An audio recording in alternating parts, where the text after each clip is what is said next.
ಡೆಲ್ಲಿಯಲ್ಲಿ ಸಾಕಷ್ಟು ಬೆಳವಣಿಗೆಗಳಾಗಿದೆ. ಇಲ್ಲಿ ಬಂದಿರೋದು ಕೇಳಪ್ಪ ಅಂದ್ರೆ ಡೆಲ್ಲಿ ಕಟ್ಟಡ ಉದ್ಘಾಟನೆ ಮಾಡಿದೆ. ಚಿತ್ರೋದ್ಯಮದ ಪರಿಸ್ಥಿತಿ ಬಗ್ಗೆ ಸರ್ ಸದ್ಯಕ್ಕೆ ನಿಮ್ಗೆ ಏನು ಮನವರಿಕೆ ಮಾಡಿದ್ರು ಅಧ್ಯಕ್ಷರು? ಇವತ್ತು ನೂತನವಾಗಿ ನಿರ್ಮಾಣ ಆಗಿರತಕ್ಕಂಥ ಚಲನಚಿತ್ರ ನಿರ್ಮಾಪಕರ ಸಂಘದ ಕಟ್ಟಡ ಇಲ್ಲಿವರೆಗೆ ಒಂದು ಸ್ವಂತ ಕಟ್ಟಡ ಇರಲಿಲ್ಲ. ಇವತ್ತು ಸ್ವಂತ ಕಟ್ಟಡವನ್ನು ನಿರ್ಮಾಣ ಮಾಡ್ಕೊಂಡಿದ್ದಾರೆ. ಆ ಸ್ವಂತ ಕಟ್ಟಡದ ಉದ್ಘಾಟನೆಯನ್ನ ನಾನೇ ಮಾಡಬೇಕು ಅಂತೇಳಿ ಈಗಿನ ಅಧ್ಯಕ್ಷರಾದಂಥ ಉಮೇಶ್ ಬಣ್ಕಾರ್ ಅವರು, ಗೋವಿಂದು ಅವರು, ಆಮೇಲೆ ಇನ್ನು ಅನೇಕ ಜನ ಪದಾಧಿಕಾರಿಗಳು ನನಗೆ ಬಂದು ಇದರ ಉದ್ಘಾಟನೆ ಮಾಡಬೇಕು ಅಂತೇಳಿ ಮನವಿ ಮಾಡಿದ್ರು. ನಾನು ನಿನ್ನೆ ಡೆಲ್ಲಿನಲ್ಲಿದ್ದೆ. ಪ್ರೈಮ್ ಮಿನಿಸ್ಟರ್ ನನಗೆ ರಾತ್ರಿ 8 ಗಂಟೆಗೆ ಅಪಾಯಿಂಟ್ಮೆಂಟ್ ಕೊಟ್ಬಿಟ್ಟಿದ್ದೆ. ಆದರೂ ಅದು ಮುಗಿಸಿ ರಾತ್ರಿ ನಾನು 12:30 1 ಗಂಟೆಗೆ ಬಂದೆ. ಈ ಕಾರ್ಯಕ್ರಮಕ್ಕೋಸ್ಕರ ಇವತ್ತು ಬರೋದಿತ್ತು ಡೆಲ್ಲಿಯಿಂದ. ಆದರೆ ಈ ಕಾರ್ಯಕ್ರಮಕ್ಕೆ ಅಟೆಂಡ್ ಮಾಡಲೇಬೇಕು ಅಂತೇಳಿ, ಇದು ಉದ್ಘಾಟನಾ ಕಾರ್ಯಕ್ರಮ, ತಪ್ಪಿಸ್ಕೋಬಾರದು ಅಂತೇಳಿ ಇವತ್ತು ಇಲ್ಲಿ ಬಂದು ಈ ಹೊಸ ಕಟ್ಟಡವನ್ನು ಉದ್ಘಾಟನೆ ಮಾಡಿದ್ದೇನೆ. 1982ರಿಂದ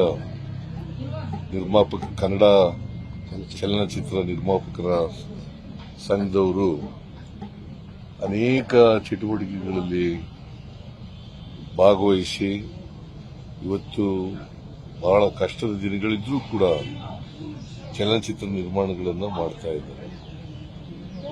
ನಾನು ಎಲ್ಲ ನಿರ್ಮಾಪಕರಿಗೆ ಧನ್ಯವಾದಗಳನ್ನು ಹೇಳ್ತಾ ಇದ್ದೇನೆ. ಜೊತೆಗೆ ಇವತ್ತು ಈ ಕಟ್ಟಡವನ್ನು ಅತ್ಯಂತ ಸಂತೋಷದಿಂದ ಉದ್ಘಾಟನೆ ಮಾಡಿದ್ದೇನೆ. ಸರ್, ಈಗ ಸಬ್ಸಿಡಿ ಮತ್ತೆ ಥಿಯೇಟರ್ ಸಮಸ್ಯೆ ಅದೆಲ್ಲದ್ರ ಬಗ್ಗೆ ನಿಮ್ಮ ಹತ್ರ ಮಾತಾಡ್ತೀವಿ ಅನ್ನೋಂತ ಮನವರಿಕೆ ಮಾಡಿ ನಾನು ಕನ್ನಡ ಚಲನಚಿತ್ರಗಳ ಬೆಳವಣಿಗೆಗೆ ನಮ್ಮ ಸರ್ಕಾರ ಎಲ್ಲ ರೀತಿ ಸಹಾಯವನ್ನು ಮಾಡ್ತೀವಿ. ಇವತ್ತಿಂದಲ್ಲ, ಬಹಳ ದಿನಗಳಿಂದ ಮಾಡ್ಕೊಬರ್ತೀನಿ, ಈಗಲೂ ಮಾಡ್ತೀನಿ, ಮುಂದೇನೂ ಮಾಡ್ತೀನಿ. 90 ವರ್ಷಗಳ ಇತಿಹಾಸ ಇರತಕ್ಕಂಥ ಕನ್ನಡ ಚಿತ್ರರಂಗಕ್ಕೆ ಸುಮಾರು 90 ವರ್ಷಗಳಿಂದಾನು ಇಲ್ಲಿವರೆಗೂ ಒಂದು ಖಾಸಗಿ ಕಟ್ಟಡದಲ್ಲಿದ್ರು. ಈಗ ಸ್ವಂತ ಕಟ್ಟಡವನ್ನ ಮಾಡ್ಕೊಂಡಿದ್ದಾರೆ. ನಾನು ಕಟ್ಟಡ ಸಮಿತಿ ಅಧ್ಯಕ್ಷರಾದಂತಹ ಸಾರಾಗೋವಿಂದ್ ಅವ್ರನ್ನ ಆಗ್ಲೇ ಮಾತಾಡಿಸ್ತಾ ಇದ್ದೆ.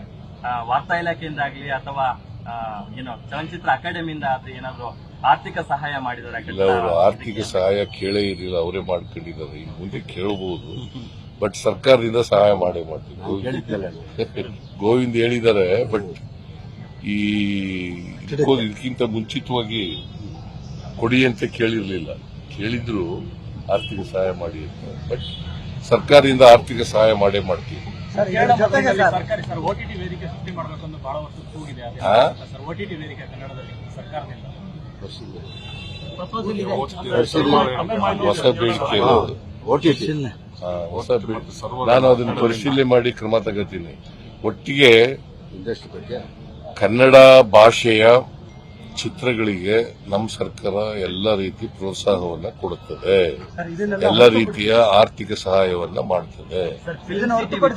ಪ್ರತಿ ಸಿಎಂ ಅವರು ಬಂದಾಗಲೂ ಸಹ ಬಜೆಟ್ ಅಲೋಕೇಶನ್ ಆಗುತ್ತೆ, ಆದ್ರೆ ಇಲ್ಲಿವರೆಗೂ ಕನ್ನಡಕ್ಕೆ ಒಂದು ಫಿಲ್ಮ್ ಸಿಟಿ ಆಗಿಲ್ಲ ಅಂತಕ್ಕಂಥದ್ದು. ಅಂದ್ರೆ ವರ್ಷಕ್ಕೆ 250ರಿಂದ 300 ಸಿನಿಮಾಗಳನ್ನ ನಿರ್ಮಾಣ ಮಾಡುವಂತವಾಗಿ ನಮ್ಮ ಚಿತ್ರರಂಗ ಬೆಳೀತಾ ಇದೆ. ಫಿಲ್ಮ್ ಸಿಟಿಗೆ ಜಾಗ ಕೊಟ್ಟವರೇ ನಮ್ಮ ಸರ್ಕಾರ. ಮೈಸೂರಿನಲ್ಲಿ ಕಡ್ಕೊಳ್ಳೋದಕ್ಕೆ ಇಮ್ಮಾವು ಇದೆಯಲ್ಲ, ಅಲ್ಲಿ 100 ಎಕರೆಗೂ ಹೆಚ್ಚು ಜಮೀನನ್ನ ಕೊಟ್ಟಿದ್ದೀವಿ. ಬಿಜೆಪಿಯವರು ಸರ್ಕಾರ ಮಾಡಿದ್ರು ಕೂಡ ಇಲ್ಲಿ ಪಾಪ ಜಗ್ಗೇಶ್ ಇದ್ದಾರೆ, ಅವ್ರೇನು ಮಾಡಲಿಲ್ಲ. ಯಾಕಂತಂದ್ರೆ ಇದು ಪ್ರೈವೇಟ್ ಮತ್ತೆ PPP ಮಾಡೆಲ್ ನಲ್ಲಿ ಮಾಡಬೇಕು ಅಂತ ಇರ್ತಕ್ಕಂಥದ್ದು. ಖಾಸಗಿಯವರು ಸರ್ಕಾರ ಎರಡೂ ಸೇರಿಸಿ ಮಾಡಬೇಕು ಅಂತಕ್ಕಂಥದ್ದು. ನಾವು 100 ಎಕರೆಗೂ ಹೆಚ್ಚು ಜಮೀನನ್ನ ಕೊಟ್ಟಿದ್ದೀವಿ. ಸೊ ಫಿಲ್ಮ್ ಸಿಟಿ ಮಾಡಲೇಬೇಕು. ಅದರಿಂದ ಅದು ರಾಜ್ಕುಮಾರ್ ಅವರ ಕನಸು ಕೂಡ ಇತ್ತು. ಕರ್ನಾಟಕದಲ್ಲಿ ಒಂದು ಫಿಲ್ಮ್ ಸಿಟಿ ಇಲ್ಲ, ಹೈದರಾಬಾದ್ನಲ್ಲಿದೆ, ತೆಲಂಗಾಣದಲ್ಲಿ ಒಂದು ಫಿಲ್ಮ್ ಸಿಟಿ ಇದೆ, ನಮ್ಮಲ್ಲಿ ಫಿಲ್ಮ್ ಸಿಟಿ ಇಲ್ಲ. ಸೊ ಫಿಲ್ಮ್ ಸಿಟಿ ಆಗಲೇಬೇಕು. ಇದು ಡಾಕ್ಟರ್ ರಾಜ್ಕುಮಾರ್ ಅವರ ಕನಸಾಗಿತ್ತು. ಆ ಕನಸನ್ನ ನನಸು ಮಾಡ್ತಕ್ಕಂಥ ಪ್ರಯತ್ನವನ್ನ ನಮ್ಮ ಸರ್ಕಾರ ಮಾಡ್ತದೆ. ಮೋದಿ ಅವರ ಭೇಟಿ ಆಗ್ತೀರಾ? ಏನೆಲ್ಲ ಬೇಡಿಕೆ ಇಡಿ ಸರ್ ಮೋದಿ ಮುಂದೆ? ಮೋದಿ ಅವರ ಭೇಟಿ ಸರ್, ಒಂದು ಮನವಿ ಕೊಟ್ಟಿದ್ದೀವಿ, ನೀರಾವರಿ ಬಗ್ಗೆ, ಮೆಟ್ರೋ ಬಗ್ಗೆ, ಸಂಪನ್ಮೂಲಗಳ ಬಗ್ಗೆ. ಯಾಕಂದ್ರೆ ಬಾಕಿ ಕೇಂದ್ರದಿಂದ ಬರಬೇಕಾಗಿರ್ತಕ್ಕಂಥ ಬಾಕಿ ಎಲ್ಲನೂ ಕೂಡ ಕೊಡಿ ಅಂತೀವಿ. ಪ್ರೈಮ್ ಮಿನಿಸ್ಟರ್ ಮುಂದೆ ಇಟ್ಟಿದ್ದೀವಿ. ಯಾಕಂದ್ರೆ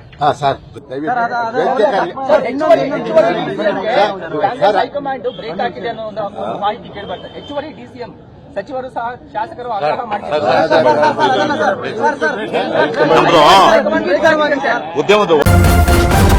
ನ್ಯೂಸ್ ಫಸ್ಟ್ ನಿರ್ಭೀತಿಯಿಂದ ನಿಮ್ಮ ಪರವಾಗಿ.